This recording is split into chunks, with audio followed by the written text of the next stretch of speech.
Vous vivez presque sur votre terrasse printemps, été et automne. Pensez à refaire la finition après quelques années. Lorsque le bois est gris, vieilli, terne ou s'il absorbe l'eau. Une nouvelle teinture CIL lui redonnera vie, lustre et longévité.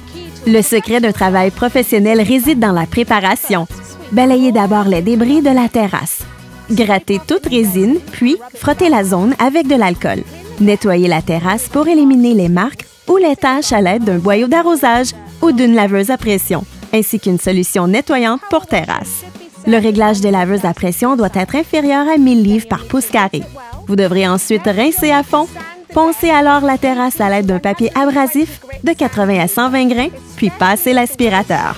À propos, quelle est la température extérieure aujourd'hui? S'il fait très chaud, vous devrez attendre un jour où la température se situe à moins de 25 degrés Celsius, sans pluie prévue pour les prochains jours. Pensez ombre. N'allez jamais teindre sous le soleil de midi. Si la terrasse est trop chaude au toucher, ouch! Elle est trop chaude pour l'application de teinture. Choisissez le type de teinture désiré et la teinte que vous préférez. Vous avez le choix entre une teinture opaque, semi-transparente ou transparente. Brassez la teinture doucement, puis à l'aide d'un pinceau, teignez les rampes, les extrémités et les treillis. Vous êtes maintenant prêt à teindre les planches du dessus. Commencez par remplir toutes les grandes fissures ou les nœuds.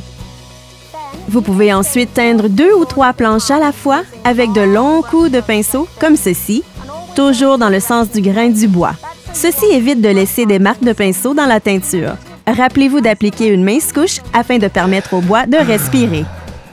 N'appliquez pas trop de teinture sur les planches en faisant des allers-retours car cela laisserait des marques de pinceau. En dernier lieu, appliquez la teinture sur les côtés de la terrasse. Ne dépassez pas 2 couches. Laissez sécher la terrasse plusieurs jours avant de réinstaller le mobilier. Profitez maintenant de la beauté de votre extérieur.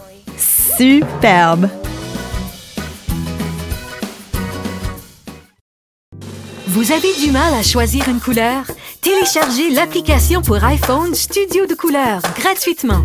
Prenez n'importe quelle photo d'une couleur qui vous plaît ou utilisez une photo de votre album. L'application vous montre la couleur la plus similaire et vous aide à trouver la bonne peinture et même le magasin le plus proche. Téléchargez-la gratuitement.